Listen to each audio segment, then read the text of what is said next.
The Arab billionaire spoke in Arabic, and only the young black waitress answered him, bringing the entire room to a stunned silence. In the presidential conference room of the Westwood Hotel, the air was so tense you could almost taste it. A $5 billion real estate deal teetered on the brink of collapse. A long, white-clothed table was covered in folders and legal documents. On one side sat James Wilson, the powerful CEO of Pinnacle Investments, one of America's top real estate firms, his fists clenched beneath the table. Across from him was Sheikh Khalid Al Hassan, head of the Abu Dhabi National Investment Fund, his face ice, cold but resolute. This wasn't just any contract. It was a gargantuan $5 billion agreement poised to transform 5 Manhattan neighborhoods into a groundbreaking model of sustainable, modern development. Wilson had spent 3 months meticulously preparing, pouring millions into lawyers and interpreters, but now he could feel failure closing in. Sheikh Khalid, a decisive voice in the project, sat upright. After listening to Wilson's reasonable profit, sharing proposal in flawless Oxford English, the sheikh suddenly switched to rapid, fire Arabic. The room jolted. Paul Evans and Martin Harris, the 2 professional interpreters Wilson had flown in, exchanged panicked looks. Despite years of diplomatic experience translating high-level U.S. Middle East talks, they were completely out of their depth. Beads of sweat dotted their brows as they strained to catch the financial jargon and cultural nuances in the sheikh's sharp tone. But it was hopeless. Wilson felt his world unravel. He'd weathered tougher storms in his career, but never such helplessness. A heavy, awkward silence fell, broken only by urgent Arabic whispers between Sheikh Khalid and his advisors. "Paul, Martin, what's he saying? We need to know." Wilson barked, leaning forward. Paul wiped his brow, voice trembling. "Sir, he's using a lot of Gulf, specific financial and governance terms. We can't keep up." Martin added, equally defeated. "He's disputing Section 4.3 of the contract, but we can't pinpoint exactly what his objections are." Anger and despair welled up in Wilson. He'd spent 6 figures on these 2 experts to prevent exactly this kind of miscommunication. Yet, here they were, the weakest link in a $5 billion chain. He glanced at his assistant, Richard Turner, pleading for a way out. Turner simply shrugged, eyes downcast. Meanwhile, Sheikh Khalid's tone rose, his hand slamming the table, the echo reverberating off the walls. Some of his advisors nodded emphatically, their impatience mounting. Neither side had the slightest clue how to move forward. Wilson knew that if he didn't act fast, the sheikh would stand, walk out, and take that $5 billion opportunity with him. He inhaled deeply, steeling himself, when, from the corner of the room, someone moved. Jasmine Bennett, a young black waitress in her crisp Westwood Hotel uniform, quietly refilled the guests' coffee cups. For 3 days she'd observed the negotiations in silence, overhearing every detail. Yet nobody had even noticed her.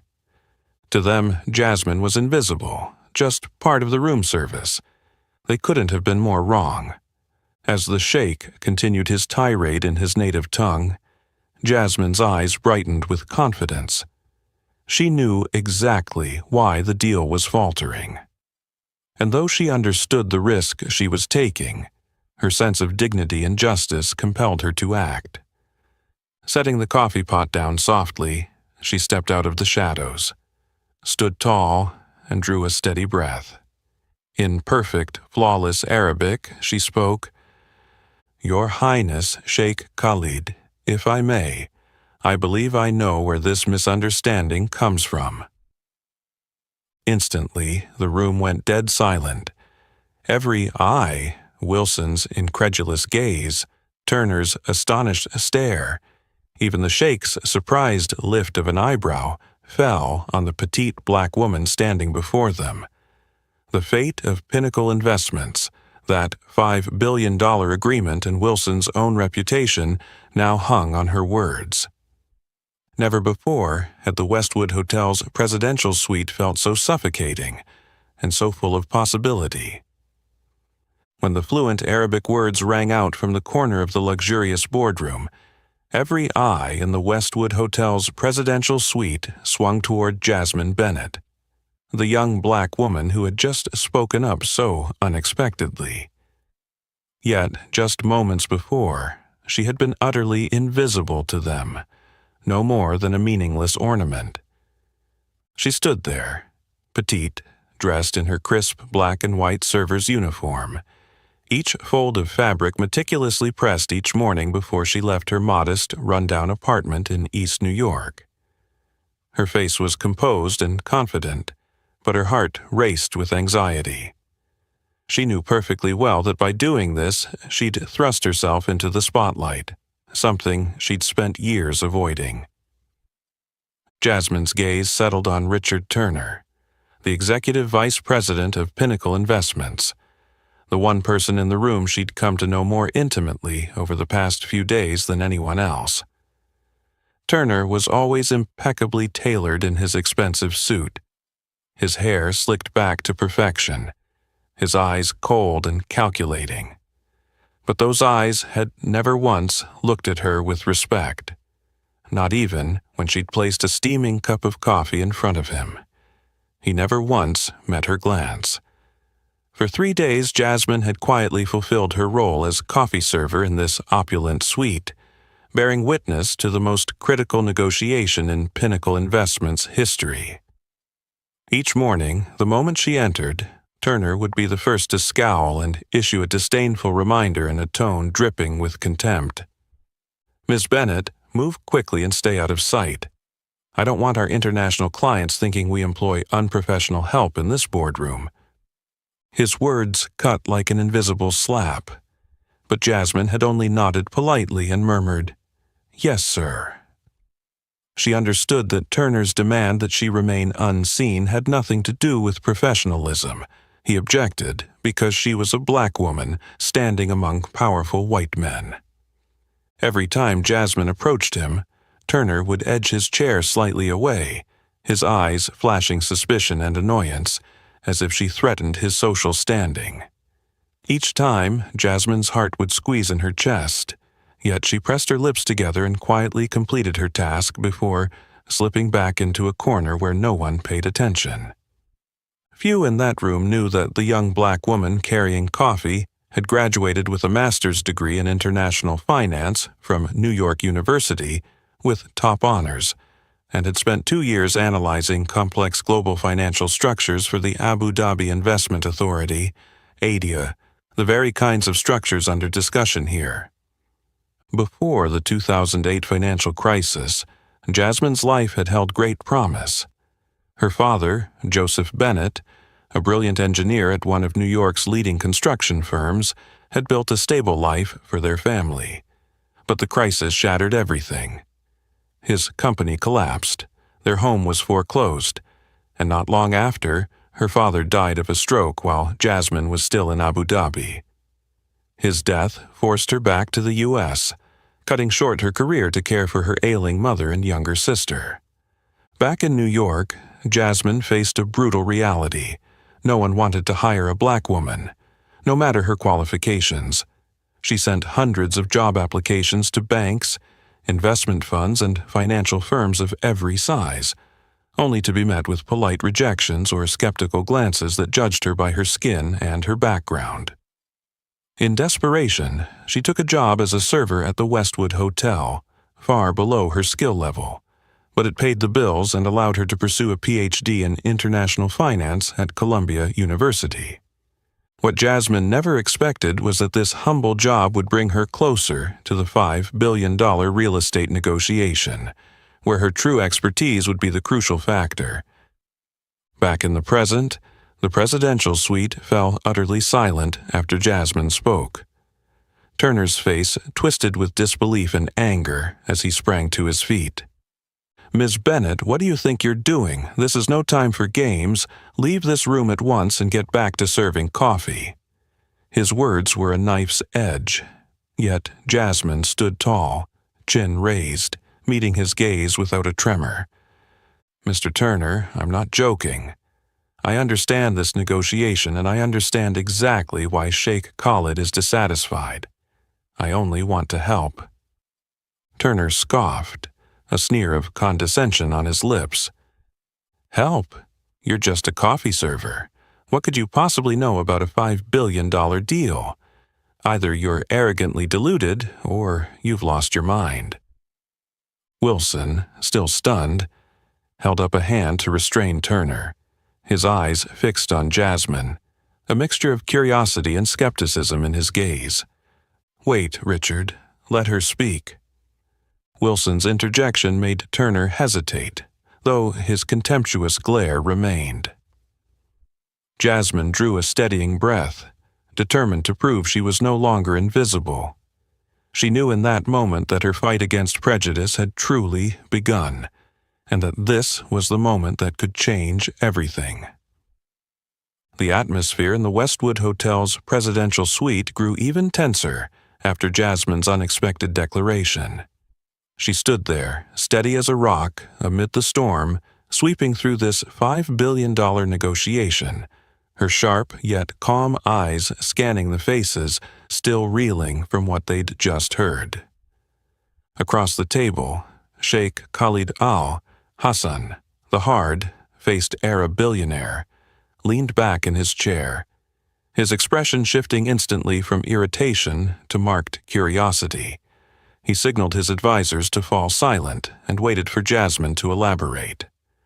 But over on the Pinnacle side, the reaction was entirely different. Richard Turner, Pinnacle's executive vice president, looked as though he couldn't believe his ears. His eyes widened in shock, then narrowed in skepticism and anger. Turner's colleagues, interpreters Paul Evans and Martin Harris, exchanged astonished glances, as if they'd just witnessed the impossible. A black waitress, fluent in Arabic. This defied both their expectations and the biases they'd carried all their lives. "What? Did you just say?" Turner hissed through clenched teeth, his voice laced with contempt and fury, as if her mere words had grievously insulted his swollen ego. Jasmine remained unflinching. She repeated herself, this time more slowly and clearly in precise, easily understood English so everyone could follow. "I said that Sheikh Khalid's dissatisfaction stems from a critical mistranslation of Section 4.3. Your interpreters rendered voting preference rights into Arabic as absolute voting control, which wrongly implies that Pinnacle intends to seize full decision, making authority if performance milestones aren't met." Turner froze. Jasmine's confident correction struck at his deep-seated arrogance and prejudice. Yet instead of admitting the truth, he tried to dismiss her expertise, his tone growing even sharper. "And how would you, a mere black waitress, understand such complex terminology? Are you trying to outsmart us with half-learned knowledge from a few books?" A few Pinnacle team members snickered mockingly, their glances silently endorsing Turner. How could a young black server outshine the professional translators they'd paid hundreds of thousands to hire? But James Wilson, neutral until now, studied Jasmine thoughtfully, his gaze appraising. In that brief moment, he recognized something extraordinary in this petite woman that he'd never considered before. Jasmine met Wilson's eyes and spoke softly but firmly. "Mr. Wilson, I hold a master's in international finance from New York University and worked 2 years at the Abu Dhabi Investment Authority. I'm intimately familiar with the region's financial culture and terminology. This mistranslation has led Sheikh Khalid to believe Pinnacle seeks to monopolize control, undermining the trust essential for a partnership." Her words plunged the room into stunned silence. No one dared speak, not even Turner, who stood frozen, cheeks flushed with both anger and shame.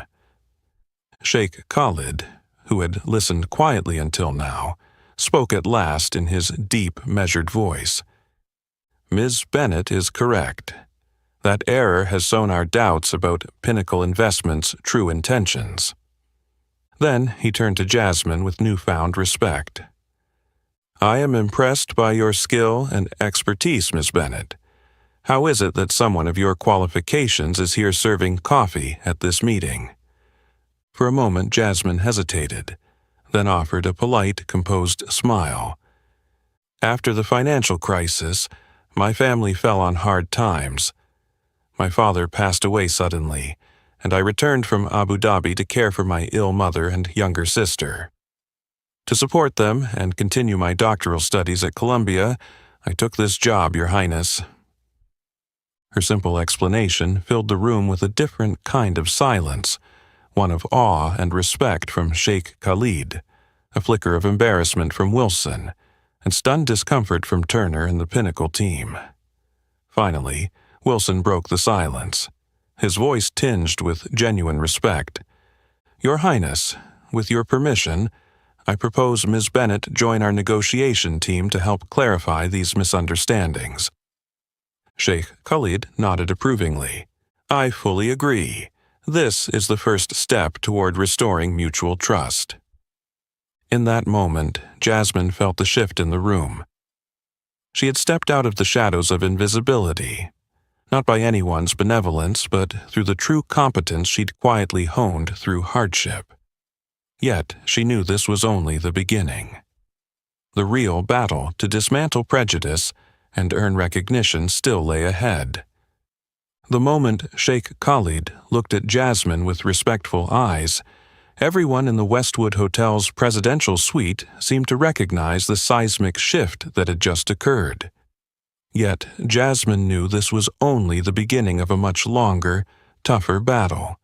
The battle against the deep, seated prejudices held by those seated around that powerful table. Sheikh Khalid sat up straight, watching Jasmine with bright, genuinely curious eyes. He gave a slight nod and in a warm, clear tone of English asked, "Ms. Bennett, you have made a strong impression on me. Could you tell me more about your background and qualifications?" His question was like a wide, open door, inviting Jasmine to step forward and assert her worth. She understood that this was not only an opportunity, but also a responsibility, the responsibility to shatter the unfair biases that had weighed down people like her for so long. Jasmine offered a gentle smile and a modest nod, then responded in a calm, measured voice filled with confidence. "I hold a master's degree in international finance from New York University, with a thesis on sustainable investment structures for Gulf sovereign wealth funds. After graduating, I spent 2 years at the Abu Dhabi Investment Authority, where I analyzed and helped build financial models for major projects across the Middle East." Once again, the room fell completely silent. Jasmine's simple but clear introduction left the entire Pinnacle team astonished. Paul Evans and Martin Harris exchanged perplexed looks. Only now did they understand how she had so easily spotted the critical mistake they had overlooked. James Wilson raised an eyebrow, a look of surprised admiration flickering across his face. Yet among the astonished and respectful expressions, Richard Turner remained a clear exception. Arms crossed, his narrow eyes clouded with doubt and discomfort, he smirked sarcastically as Jasmine finished her introduction. "Oh, that's quite impressive," Turner scoffed. "But forgive me if I remain skeptical. Miss Bennett, how does someone with your credentials end up serving coffee in this hotel?" Turner's words landed like a cruel blow, intended to unsettle Jasmine and undermine her confidence.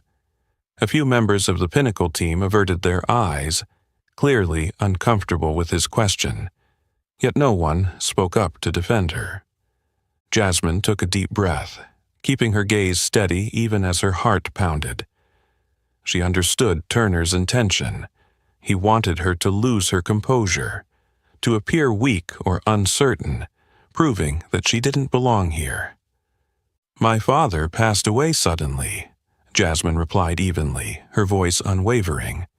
"My family faced severe hardship, and my mother fell gravely ill. In that situation, I needed flexible work hours so I could care for both her and my sister. The position here at the Westwood Hotel allowed me to continue my doctoral studies in international finance at Columbia while earning enough to support my family." Turner grunted dismissively, his eyes still full of suspicion and contempt. He made it clear he had no intention of letting go of his prejudice. How touching. But let me be frank. How much can we really trust your expertise, Miss Bennett? All you've done is catch a translation error, a minor slip. Do you truly have the knowledge and professional depth to contribute to the complex discussions we need, far beyond a few simple terms? Wilson shot Turner a look of unmistakable irritation, but before he could speak, Sheikh Khalid raised a hand to halt him. The Sheikh fixed Turner with a cool, clear gaze. "Mr. Turner, I don't believe that's the respect due to someone who just helped salvage this critical negotiation. I have faith in Miss Bennett's professional abilities. At the very least, her catching this serious translation error surpasses the work of your expensive professional interpreters." Sheikh Khalid's cutting words drained the color from Turner's face. He ground his teeth, fists clenching. Jasmine quietly appreciated the Sheikh's defense, but she knew she couldn't always rely on others to shield her. Stepping forward, she faced Turner directly, her eyes resolute and unwavering.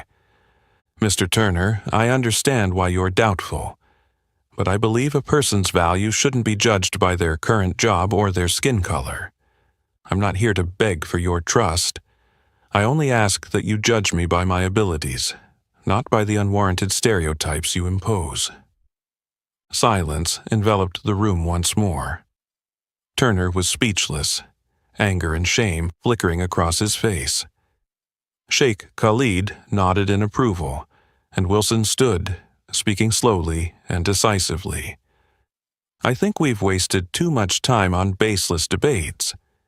If Sheikh Khalid agrees, let's restart our discussion on the disputed terms, and this time, I'd like Miss Bennett to join us directly to clarify each sticking point." As Wilson finished, Jasmine felt the palpable shift in the room. This was truly her first challenge, the fight against prejudice that she would have to overcome to earn the recognition she deserved.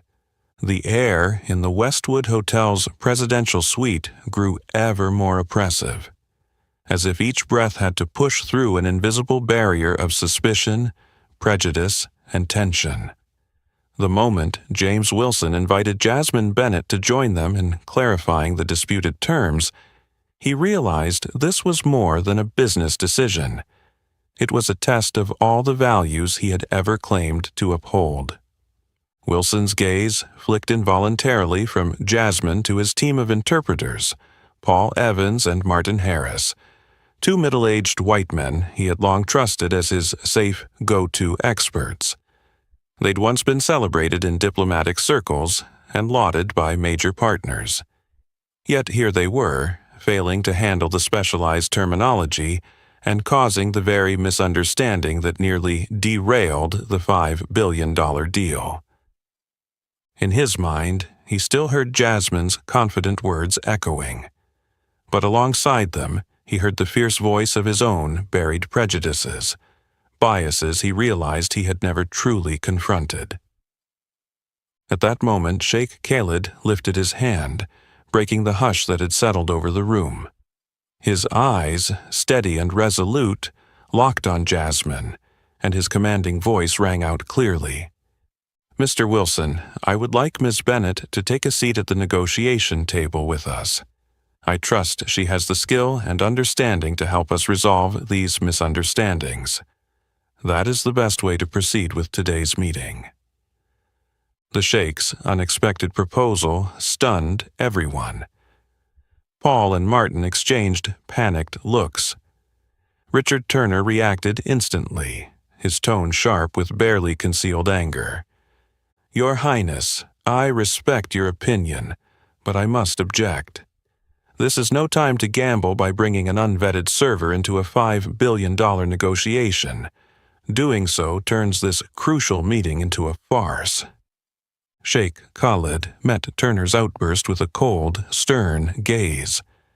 "Mr. Turner, I have made my position clear. My confidence in Miss Bennett is based solely on the expertise she has demonstrated, not on her background or current role. If you disagree, that is your prerogative, but let me reiterate. This is my condition for continuing these negotiations." The Sheikh's firm words struck at Turner's pride. His face flushed with anger and shame.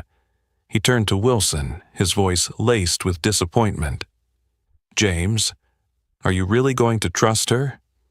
An obscure black server, never tested or certified? You want to risk our entire company on someone who merely spotted a minor translation slip?" Wilson remained silent. He drew a deep breath and studied Jasmine, striving to read the calm determination in her eyes despite the storm around her.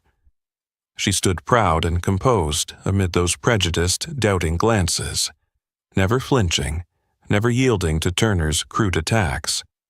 In that charged moment, Wilson recalled the principle he'd built Pinnacle Investments on: fairness and respect for true merit, regardless of color or origin.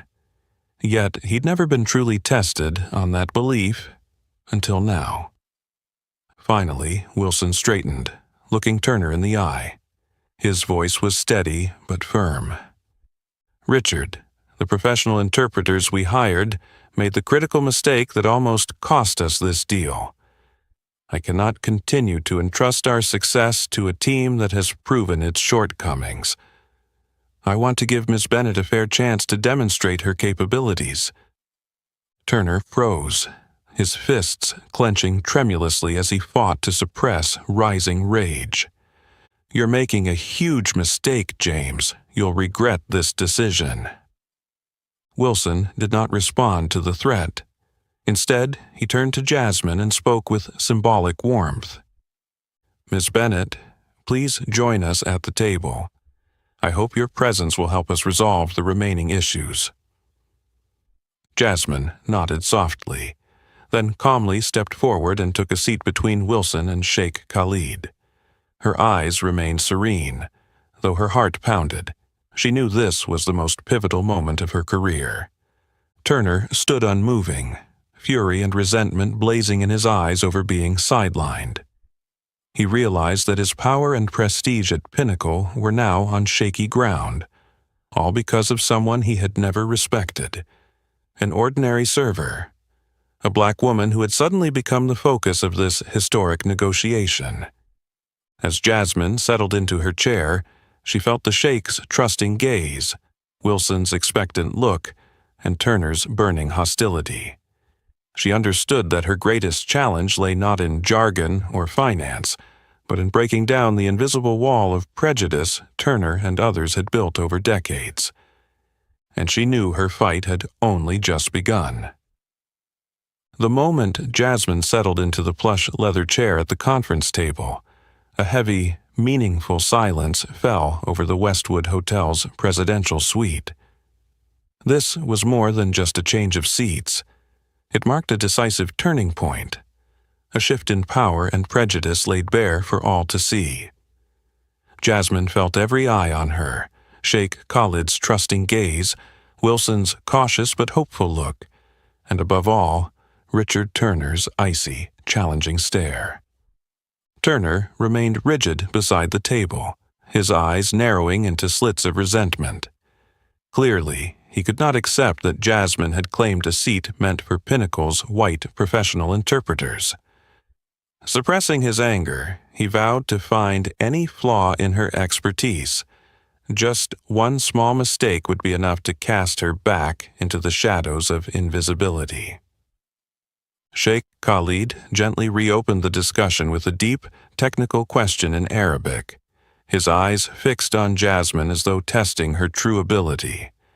Ms. Bennett, could you explain Section 6.2 regarding the performance, evaluation mechanism, and the additional equity contributions required if the project fails to meet its agreed upon targets? The room fell into tense silence.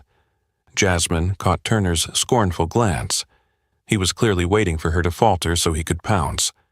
But Jasmine remained composed. She nodded, then answered Sheikh Khalid in flawless, perfectly enunciated Arabic. Your Highness, Section 6.2 stipulates that if the project's performance falls short of the agreed milestones, Pinnacle must make additional equity contributions at the rates specified in the contract. However, the current confusion stems from mistranslating additional equity in a way that suggested Pinnacle could unilaterally increase its stake to seize project control. In reality, the original English contract requires both parties' consent for any additional capital, and control remains equally shared. Jasmine's clear, precise explanation drew a satisfied nod from Sheikh Khalid. His expression softened, as if his deepest doubts had finally been dispelled. But Turner refused to accept defeat so easily.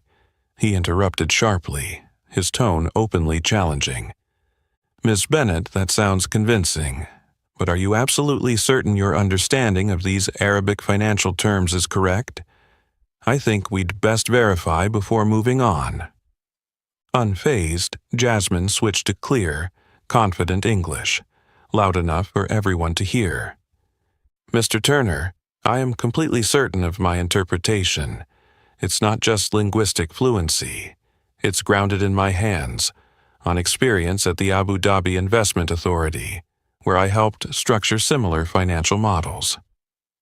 Turner ground his teeth, anger and bitterness flashing in his eyes. Unable to stand her calm confidence, especially coming from a black woman he'd long dismissed, he lobbed another fiendish question, deliberately using even more complex jargon to trap her. Very well. Then can you explain the risk allocation waterfall structure under Section 9.4 of the contract? I'm sure you're familiar with it, right? Wilson frowned, clearly displeased by Turner's relentless provocation, but he remained silent, watching. Jasmine nodded and met Turner's gaze calmly before delivering a detailed response. Mr. Turner, the waterfall structure you mention is a widely used method for allocating cash flows and risks in large-scale investments. Specifically, Section 9.4 provides that project cash flow is prioritized as follows. First, repay bank loans. Next, return equity contributions to both parties, and only then distribute any remaining profits according to the original equity percentages. The current misunderstanding arose because, in Arabic, the term lost its critical technical nuance, leading His Highness to believe Pinnacle had priority in recouping capital and gains. Turner's face paled, and for the first time he visibly lost his composure. The black woman he had scorned had effortlessly answered every one of his toughest questions, and even uncovered another major error he'd never anticipated. Wilson, who'd sat quietly through the exchange, now looked at Jasmine with genuine admiration, mixed with chagrin. He realized she wasn't just on par with his six-figure experts, she had outshone them. The truth left him astonished and ashamed of his own snap judgments based on appearance and status. Jasmine sensed the shift in Wilson's eyes and knew it was a sign that her fight against bias was beginning to bear fruit. Yet she remained vigilant. Turner's hostile glare reminded her that the real challenge lay ahead. Once more, the room was engulfed in profound silence, but this time it was filled with respect and awe, as everyone began to see Jasmine Bennett not as an invisible server, but as the outstanding financial expert she truly was. When the meeting paused for a brief coffee break, Jasmine rose quietly to her feet, keenly aware of the eyes in the room still focused on her. For the first time in those long, grueling 3 days, she no longer felt invisible. Yet, in that moment of recognition, Jasmine felt more acutely than ever the sacrifices and hardships she'd endured to get here. Stepping out of the presidential conference room, she walked down the hall toward the small coffee prep room at its far end. She needed a moment of solitude to steady the whirlwind of emotions crashing through her. As the door swung shut behind her, she closed her eyes and inhaled deeply, only to find painful memories flooding back, beyond her control. A soft, caring voice broke through her reverie. "Jasmine, are you okay?" She opened her eyes to see Emily, her young, white colleague with gentle blue eyes, who'd been the only person to show her kindness from the very day Jasmine had arrived at the Westwood Hotel. Emily stood there holding a steaming cup of coffee, her expression brimming with genuine concern. "I'm all right," Jasmine replied with a small smile, though a shadow of sorrow lingered in her eyes. Emily stepped closer and lowered her voice, as if sharing a secret between them. "I overheard people talking out in the hall. They're really impressed with you, Jasmine. But why would someone as capable as you stay in this job so long?" Jasmine met Emily's clear, earnest gaze. Part of her wanted to dodge the question, but then she realized she needed to share her burden, those invisible weights she'd carried for so long. She drew in another steadying breath, her voice soft yet heavy with worry. "The truth is, it wasn't my choice, Emily. My father was a construction engineer who worked his whole life to give me a good education.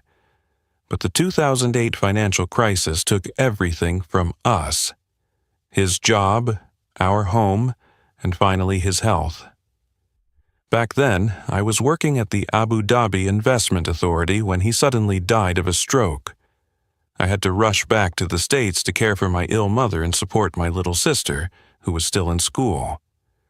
I had no choice but to take this coffee, server position at the Westwood Hotel, so I could earn enough money and still have time to finish my PhD at Columbia." Emily fell silent, tears welling in her eyes. Jasmine paused a moment, her voice trembling as she continued the more painful part of her story. "But what wounded me most wasn't having to do this simple job. It was the racism in American finance, Emily. For months, I sent out hundreds of applications to banks, investment firms, and big financial companies. They always praised my credentials, and then politely declined with a line like, 'Unfortunately, we don't have a suitable position at this time.' I knew what they really meant. I was a black woman, and in their eyes, I'd never be worthy of those power rooms."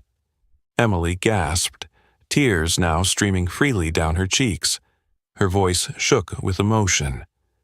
"I had no idea. You've suffered so much. Jasmine, I'm so sorry I never truly understood what you went through." Gently, Jasmine took Emily's hand and offered a kind smile. "Don't cry, Emily. This isn't your fault.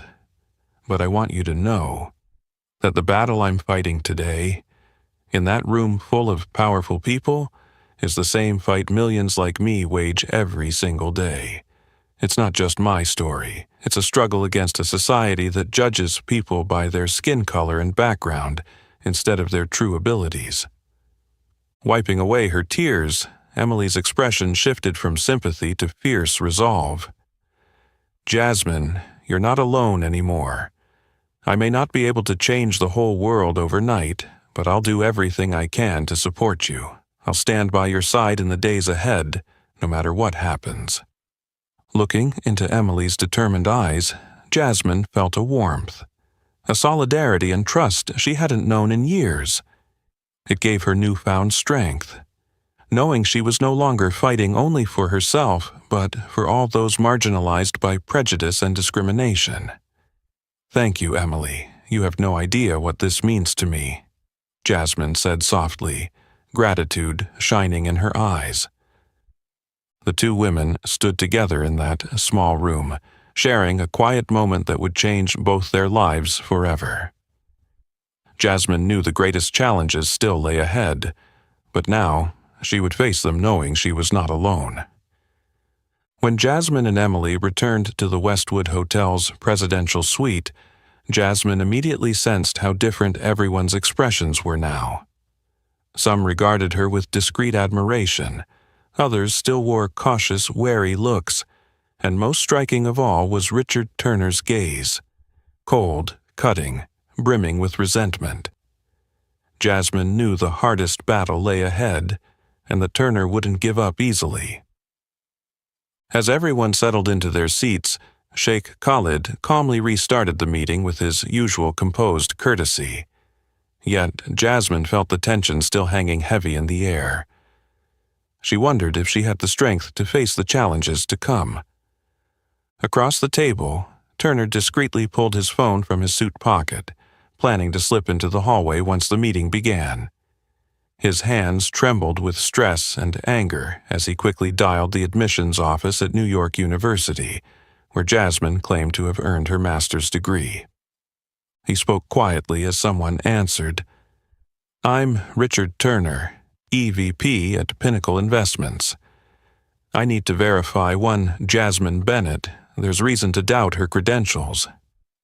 Just minutes later, Turner nearly dropped the phone in disbelief when the NYU admissions officer replied, "Mr. Turner, we've checked our records and can confirm that Jasmine Bennett graduated with a master's in international finance from New York University, with top honors. She also received a special distinction scholarship at commencement." Turner's face drained of color, his knuckles whitening on the handset. Fury and humiliation surged through him. He couldn't accept that the woman he'd openly dismissed was truly more accomplished than he'd imagined. But rather than concede, Turner plotted a bolder move. He would publicly embarrass Jasmine in front of Sheikh Khalid and everyone else. He returned to the boardroom just as Sheikh Khalid wrapped up a detailed overview of the remaining contested contract points. No sooner had the sheikh paused than Turner sprang to his feet, voice hard and challenging. "Forgive the interruption, but I must clarify something important. Ms. Bennett, I've just verified your background, and I'm frankly surprised you hold the degree you claim." The room fell into stunned silence. Sheikh Khalid frowned at Turner's aggressive tone. Wilson shot Turner a sharp look of disapproval. Turner continued, venom dripping from his words. "Having a degree doesn't necessarily prove real world competence. To protect everyone's interests, I believe you should demonstrate your expertise right here, right now." His mocking, denigrating challenge carried the weight of prejudice crashing down on Jasmine. Yet this time she did not falter. She rose slowly, met Turner's eyes, and spoke with unwavering confidence. "Mr. Turner, I welcome any question you have about my abilities. Please, feel free to ask." Turner's lips curled into a cold smile as he posed the most complex question he could summon, intending to trap her in front of Sheikh Khalid and all present. "Very well, Miss Bennett. Explain precisely the equity kicker financial structure in an international real estate contract and its specific application in Section 11.8 that we're discussing." Several Pinnacle team members exchanged anxious glances. Equity kicker is a highly specialized concept that challenges even top experts. Turner's self-satisfied smile betrayed his confidence that Jasmine would stumble. But Jasmine did not waver. She launched into a clear, step-by-step explanation with astonishing fluency and accuracy. The equity kicker is a mechanism that allows the lender or investor to receive additional returns, beyond the standard interest rate, if the project achieves exceptional profitability. In our contract, Section 11.8 stipulates that should the project exceed its initial profit targets, Both Pinnacle and the Abu Dhabi Investment Fund will share the surplus profits in proportion to their original equity stakes. This provision safeguards both parties' interests while incentivizing maximum performance. The room seemed to hold its breath at Jasmine's flawless delivery. Turner was left speechless, his face flushing from red to chalky white as bitterness and defeat washed over him. Just as he opened his mouth to object again, Sheikh Khalid cut him off with a cold, disappointed rebuke. "Mr. Turner, throughout this meeting, I have witnessed your disrespect and prejudice toward Miss Bennett. I have remained silent long enough, but now I must say that your discriminatory attitude deeply disappoints me." An awkward, tense silence fell. Turner stood frozen, hands shaking, humiliated in front of everyone. Wilson turned to look at him with clear disapproval. Sheikh Khalid continued sternly, "If these negotiations fail, I want you to know, Mr. Turner, that your prejudice and unprofessionalism will be among the chief reasons why." Jasmine stood there, deeply moved. This was the first time someone in Sheikh Khalid's position had defended her against Turner's ingrained bias. Yet she also understood that her battle was far from over. Turner's bitter hurt would only make him more dangerous and determined than ever. When Sheikh Khalid's stern rebuke ended, the Westwood Hotel's presidential suite fell into an oppressive silence. James Wilson sat unmoving, staring at Richard Turner's stunned, shame-faced expression, feeling as if he'd just awoken from a long dream in which he had lost sight of his own values. Wilson had never felt so uneasy. For years, he'd proudly built Pinnacle Investments into a top firm, always proclaiming fairness and cultural diversity as its core values. But today, in this very room, he confronted a bitter truth. He, too, was part of the culture of bias and discrimination he'd publicly decried. His gaze drifted involuntarily to Jasmine, sitting tall, calm, and proud. A woman he barely noticed hours ago had just demonstrated exceptional skill and extraordinary courage in the face of contempt from his own company. Wilson realized this was far bigger than the $5 billion real estate deal. It was about transforming his own mindset, and that of the entire firm, to dismantle the unconscious prejudices he had nurtured for so long. When the meeting paused for a short break, Wilson approached Jasmine. "Miss Bennett," he said quietly, his tone more sincere than ever, "may I speak with you privately for a moment?" Jasmine looked surprised, but nodded gently and followed him into the quiet hallway. Once they were alone, Wilson took a deep breath, his eyes stripped of their usual confidence and authority, replaced by genuine remorse. "Jasmine," he began softly, "I want to apologize, not just on behalf of the company but personally. Over the past few days, I overlooked your true abilities because I couldn't rise above my own unconscious biases." Jasmine met his earnest gaze and replied calmly, "Mr. Wilson, I accept your apology, but what I'm really looking for isn't an apology. What I, and many others like me, truly deserve is respect and fair recognition." Wilson fell silent, her words ringing in his mind like a wake-up call. He saw that she spoke not only for herself, but for countless talented individuals buried under prejudice. Finally, he nodded, resolve in his voice, "You're absolutely right, Jasmine. I must change this. Starting today, I will do everything necessary to correct my mistakes and those of this company." He paused, determination shining in his eyes like never before. "And the first thing I'll do is publicly announce to the entire firm and our partners that you're now Pinnacle's senior financial advisor on this $5 billion transaction." Jasmine was momentarily stunned, her heart swelling with emotion at a turn she hadn't dared imagine hours earlier. She quickly composed herself and offered a grateful smile. Thank you, Mr. Wilson, but please understand, this isn't a favor or special privilege. It's a role I'll embrace with full responsibility and expertise to prove that a person's value doesn't depend on skin color or background." For the first time, Wilson's eyes shone with genuine admiration. He saw in Jasmine the embodiment of courage and dignity, qualities he'd believed he possessed but never fully realized. He nodded, his tone warm and earnest. "I understand completely, Jasmine. This is exactly what Pinnacle needs right now. A person like you, who can guide us to become a truly fair and progressive company."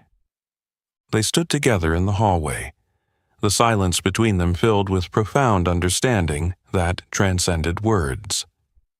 When they returned to the boardroom, Wilson spoke up at once, his voice clear and decisive. "Before we proceed, I have an important announcement. In light of today's events, I am appointing Ms. Jasmine Bennett as Pinnacle's official senior financial advisor for this transaction. From now on, she will have independent authority to advise and decide on all technical matters." The room buzzed with surprised murmurs. A few people smiled and offered polite applause to congratulate Jasmine. But Jasmine noticed Turner's face paling, his anger and sense of powerlessness more evident than ever.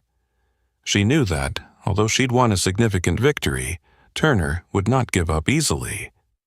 What mattered most to her in that moment was that Wilson had truly begun the journey of making amends and establishing real fairness. Jasmine understood that many battles still lay ahead, but at least now she would not fight alone in her pursuit of respect and equality. The moment Wilson's surprise announcement landed, the Westwood Hotel's presidential suite snapped out of its stunned silence and zeroed in on the final details of the contract. But Jasmine knew that this victory was only the opening move. The real battle still lay ahead. Sheikh Khalid, ever polished yet razor, sharp, peeled back a few fresh pages from the dossier before him. His gaze swept slowly across the negotiation table, pausing longest on Jasmine. "I'm very pleased Miss Bennett has joined your official advisory team," he said. "However, before we finalize, we need to nail down a few additional key provisions." Instant tension crackled through the room. Wilson's brow furrowed. He knew exactly how much weight those words carried. Turner, tucked into a corner, practically held his breath, silently betting on Jasmine's next misstep to restore his own tarnished pride. Setting the sheet down with deliberate calm, Sheikh Khalid continued in measured tones that cut through the air. "We require a special protective clause for the Abu Dhabi Investment Fund. This will guarantee our veto power over critical financial decisions, shielding us from any volatility in U.S. markets. I realize this complicates matters, but it is a non-negotiable condition." Wilson's shoulders tensed visibly. Agreeing would cede much of Pinnacle's proactive control. Refusing would shatter the $5 billion deal at the 11th hour. An oppressive hush fell. Wilson turned to Jasmine with pleading eyes. She was the only one he trusted to break the deadlock. Drawing on every ounce of confidence she'd built, Jasmine spoke with calm authority. "Your Highness, I fully understand your concern, but I believe we can craft a more creative solution, one that safeguards both sides' interests while bridging Gulf financial culture with U.S. investment norms." A flicker of curiosity crossed Sheikh Khalid's face. "Ms. Bennett, please outline your proposal." Jasmine rose and moved to the whiteboard. With precise, flowing strokes, she sketched a detailed financial schematic. "Rather than an absolute veto, let's adopt a conditional veto mechanism. Under this, Abu Dhabi's veto would only trigger in specific scenarios. For example, if projected returns dip below our agreed safety threshold. To ensure transparency, we'd form a joint oversight committee with balanced voting rights from both Pinnacle and Abu Dhabi. Any veto decision would require at least one affirmative vote from Pinnacle's representatives. This preserves each side's essential controls while maintaining clear, accountable governance. Absolute silence followed Jasmine's presentation as everyone absorbed her solution.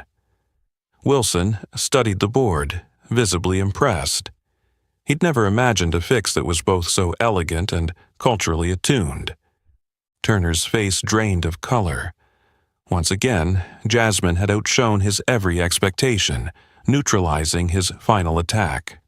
At last, Sheikh Khalid broke into slow applause, genuine admiration in his eyes.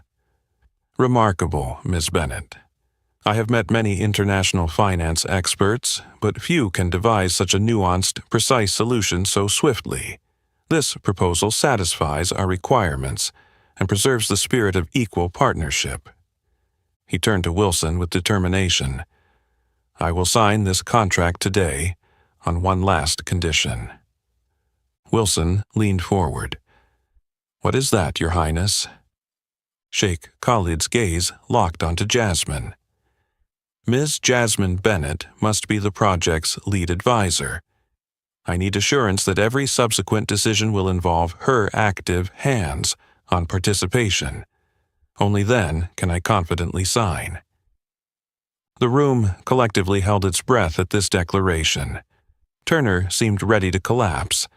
He recognized that Jasmine had just officially eclipsed him in authority, endorsed by a major international partner. Wilson rose, voice strong and unwavering. "Your Highness, I wholeheartedly agree. Pinnacle Investments commits that Ms. Jasmine Bennett will serve as senior lead advisor on this project, with full authority and support." Sheikh Khalid nodded in satisfaction, offering Jasmine a warm, approving look. "Then we have full agreement. I hope this venture not only succeeds financially but stands as a testament to overcoming prejudice and affirming true merit." As Wilson extended his hand to seal the deal, a ripple of quiet applause filled the room, soft but deeply meaningful. Jasmine stood proud, bathed in the glow of a triumph unlike any she'd known. Yet, even as the contract was signed, Jasmine felt the fight against bias was far from over. She caught Turner's lingering glare, angry, hostile, far from extinguished, and knew that her quest for genuine respect and equality was only just beginning. The moment the applause in the Westwood Hotel's presidential suite died down, Jasmine could see it clearly. Everyone's eyes had truly changed. There was no more doubt, derision, or hesitation. Now they looked at her with genuine respect and admiration. Wilson shook Sheikh Khalid's hand firmly, relief and pride flooding through him. After all the obstacles and tension, the $5 billion real estate deal was finally sealed, and this success meant more than money. It shattered the company's long-hidden biases. Addressing the entire negotiation team, Wilson turned to Jasmine, his voice full of pride and sincerity. "Allow me to officially thank you, Ms. Jasmine Bennett. Without your excellence, your courage, and your insight, I don't believe we would have reached today's success." The room erupted in even louder applause. Jasmine felt her throat tighten with emotion, but she forced herself to remain composed and offered a modest nod and a gentle smile. In the corner, Turner stood motionless, his face pale and his eyes burning with envy and anger.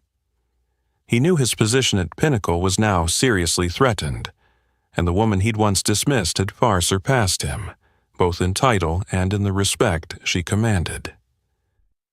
Sheikh Khalid approached Jasmine, his gaze warm and clearly impressed. "Miss Bennett, I'm truly impressed by what you've demonstrated throughout these negotiations. I never imagined someone here in the U.S. could be so deeply versed in Gulf financial culture and structures." He paused, smiled kindly, then continued in a more serious tone. I'm planning to open a representative office for the Abu Dhabi Investment Fund in the United States, and I would like to invite you to serve as its senior manager. With your abilities and understanding, I believe you'll be an outstanding leader, helping us expand our international cooperation most effectively." A stunned silence fell over the room. This was no ordinary job offer. It was a powerful, prestigious leadership role any international finance expert would dream of. Wilson stepped forward, briefly looking flustered before regaining his composure. He realized that if Jasmine left, Pinnacle would lose not only a rare talent, but also the living symbol of the cultural change he was striving to build. He took a deep breath and spoke gently but decisively. "Your Highness, I'm delighted Miss Bennet is held in such high regard by you. I'd like to make a similar offer right here." Turning to Jasmine, his eyes earnest and serious, he said, "Jasmine, I formally offer you a senior leadership position at Pinnacle, overseeing our entire Strategic International Projects division. We will ensure you receive a special compensation package, with salary and benefits commensurate with your talents." Jasmine froze for a moment, overwhelmed by two monumental offers delivered almost simultaneously. Just days ago, she had been an almost invisible server in this room, and now she stood on the brink of the greatest opportunity of her life. Turner looked like stone in the corner, his face drained of color, hands trembling with fury and despair.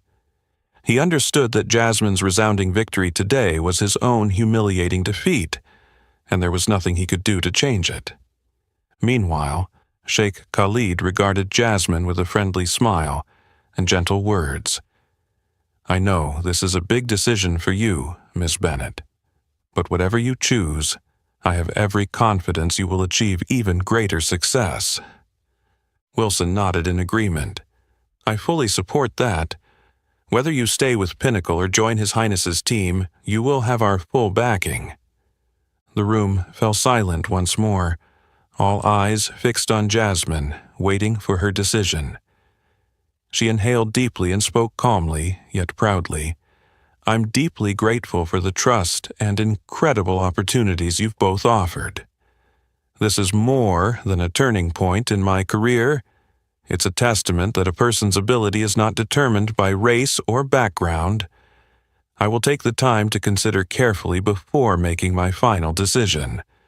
But regardless of what I choose, I promise to give everything I have to live up to this trust." The room burst into enthusiastic applause, a heartfelt show of agreement and respect for Jasmine. She stood there prouder and more confident than ever, knowing she had achieved a dual victory. Not only a spectacular triumph in the $5 billion deal, but also a profound win in the fight against prejudice and in affirming her own worth. Yet, as the applause faded, Jasmine caught Turner's vicious glare still fixed on her. She knew that, although today was a landmark victory, the struggle against people like Turner was far from over. Her greatest comfort, however, was knowing she was no longer alone on this journey. That morning, the entire Pinnacle Investments team gathered in the large auditorium at headquarters. The soft murmur quieted as James Wilson stepped up to the podium, his face solemn and his eyes filled with a sincerity his staff hadn't seen in a long time. He scanned the expansive room, lingering for a moment on Jasmine, who sat in the front row with perfect posture, her gaze bright yet humble. He drew a deep breath, summoning the courage to speak the words he knew he had to say. "Dear colleagues of Pinnacle, today I'm not here to celebrate our recent $5 billion deal, though we have every reason to be proud. I'm here to address something far more important, something that has weighed heavily on me over these past days." A profound silence fell as every eye fixed on their powerful CEO. Wilson paused briefly, then continued with genuine humility. "I must admit that both I and Pinnacle Investments as a whole have harbored deep, unconscious biases. In this deal, it was Jasmine Bennett, someone we initially overlooked and underestimated because of her race and job title, who awakened me to this truth. I have come to realize that although we've long proclaimed equality and diversity as our core values, we've never truly confronted or dismantled the invisible barriers we ourselves created. He looked directly at Jasmine, his voice growing firmer. I want to publicly apologize to you, Jasmine Bennett, and to any employee at Pinnacle who has suffered injustice due to racial or background-based bias. I promise each of you that, starting today, our company culture will genuinely change. From now on, everyone here will be evaluated solely on ability, contribution, and real merit, regardless of skin color or upbringing. As he finished, the auditorium erupted in enthusiastic applause, a clear sign that his heartfelt message had resonated. At the back, Richard Turner stood in stunned silence, his face ashen, eyes cast downward in shame and powerlessness. He realized that the era of prejudice he had represented was truly ending at Pinnacle.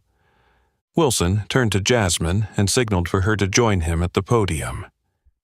Jasmine rose, walking confidently through the applause.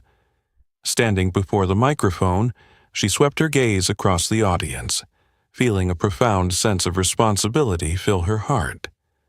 She knew her words would carry weight far beyond herself. "Good morning, everyone," she began, her voice calm and gentle yet strong. "I am truly honored to stand here today, but I'm not here to talk about myself. I'm here to speak about something much bigger." The room hushed completely, all eyes fixed on her. Jasmine inhaled deeply and went on.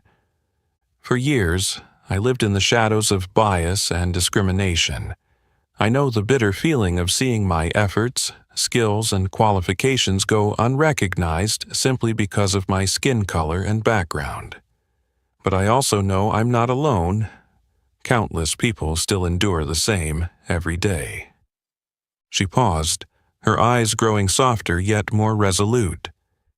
"In recent days at Pinnacle, I've learned that the greatest power to overcome prejudice isn't hate or resentment, but steadfast perseverance, courage, and the ability to prove one's true worth. Each of us has intrinsic value, and that value should never be defined by race, gender, or origin." Her heartfelt words moved many listeners to tears, and even those who usually remained impassive stood silently, their expressions reflective. Jasmine's voice grew stronger than ever. "Today, I stand here, on behalf of everyone who has ever been cast aside, to say we deserve fair treatment and respect. I also bring a hopeful message. Real change is possible if we have the courage to confront and dismantle the biases that persist. Let Pinnacle be a place where each person's ability and dignity are truly recognized and honored." As Jasmine finished, the auditorium exploded in heartfelt applause. Wilson stepped up beside her, his tone warm and resolute. "I pledge to you all that Pinnacle Investments will do everything necessary to ensure every employee has equal opportunity, without regard to race, gender, or background. And from this day forward, Jasmine Bennett will be the living symbol of that change." The entire room rose to its feet in a standing ovation. Jasmine looked around, her heart swelling with emotion. In the corner, Turner quietly slipped away, carrying his final, bitter defeat. But Jasmine understood that this moment wasn't just her personal triumph. It was a victory for everyone who has ever been discriminated against, a clear sign that change is truly possible, as long as each of us has the courage to stand up and speak out for our real worth. 6 months later, on a bright spring morning, the sprawling plot of land in the heart of Manhattan came alive like never before. A grand stage had been erected, and thousands of guests, members of the press, and international investors had gathered in eager anticipation. The air buzzed with excitement as everyone waited for the groundbreaking ceremony of the $5 billion joint venture between Pinnacle Investments and the Abu Dhabi Investment Fund. At the center of attention stood Dr. Jasmine Bennett. Dressed in a sharp navy suit and flanked by James Wilson and Sheikh Khalid on the dais, she exuded confidence and radiance, so different from the coffee server once overlooked in the Westwood Hotel boardroom. When Wilson stepped up to the microphone, his voice echoed throughout the venue. "Ladies and gentlemen, today is a very special day. Not only are we launching the largest real estate project in our company's history, but more importantly, this marks a new era. An era of transformation, equality, and justice. And the clearest symbol of that era stands right here beside me. Dr. Jasmine Bennett." Thunderous applause erupted, many rising to their feet, eyes shining with admiration for Jasmine.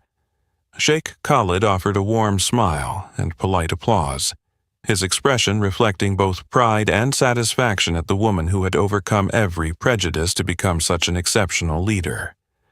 The ceremony was a resounding success. As Jasmine stepped down from the stage, she received countless congratulations and hearty handshakes from international investors.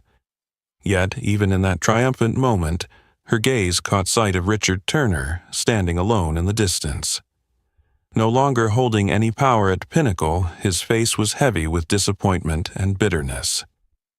Jasmine let out a quiet sigh. This was not a personal victory, but a profound lesson for anyone still harboring outdated biases. After the event, Jasmine walked into her new office on the top floor of the project headquarters. The modern, airy space featured floor-to-ceiling windows overlooking the lively Manhattan skyline. As she sat at her desk, she noticed a small, intricately carved wooden box resting on the surface, its lid decorated with elegant Arabic motifs. She opened the box to find a beautifully crafted gold pen and a handwritten note from Sheikh Khalid. Lifting the note, she read the heartfelt message in English. "Judge a person by their inner worth, not by outward appearance.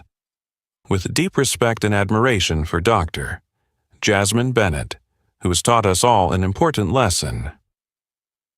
Moved, Jasmine gently placed the pen back in its box. Leaning back in her chair, she gazed thoughtfully out the window.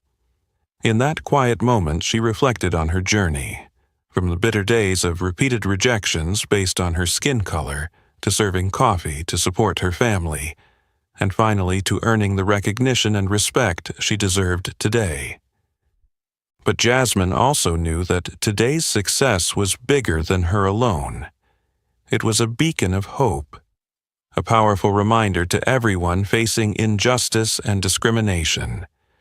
You can break through barriers and bias if you believe in your true worth. And in the stillness of that room, Jasmine felt the weight of an even greater responsibility. She would continue to fight and inspire, not just within Pinnacle or through this $5 billion project, but on far broader stages, so that everyone could see the value of true equality, genuine fairness, and the limitless potential within each person. She closed her eyes for a moment, inhaling deeply, feeling a surge of inner peace and strength. When she opened them again, there was no trace of doubt, only unwavering conviction in the path ahead and in the positive change she could bring. Somewhere out there, countless people like her were waiting for their chance to be seen and respected for who they truly are. From this moment on, Jasmine knew her mission, to pave a new way forward, guiding others out of the shadows of prejudice and into the light they deserve.